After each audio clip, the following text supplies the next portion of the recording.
இந்த வெயிலுக்கு இதம்மா சோறு போட்டா எப்படி இருக்கும்? இந்த பாய் பசங்க சோறு கூட போட மாட்டேங்குதுங்க. இதையே நக்க வேண்டியதா இருக்கு. இந்த பாத்திரத்தை நான் எத்தனை தடவை தான் நக்கிட்டு இருப்பேனோ தெரியல. அடே, எனக்கு சோறு போடுங்கயா, சோறு போடுங்க, எனக்கு பசிக்குது.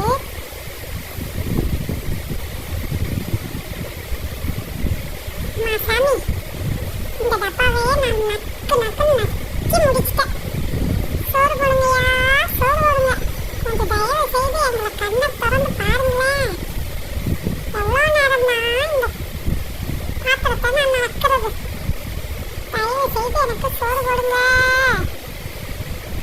நீங்க புண்ணியமா போகுமே, கொஞ்சம் வாங்களே, தண்ணியை குடிச்சு சரி பண்ணிக்கலாம். அவனை வச்சு என்ன காமெடி பண்ணிருக்க நீ? தூர கடை நான் பேசுனது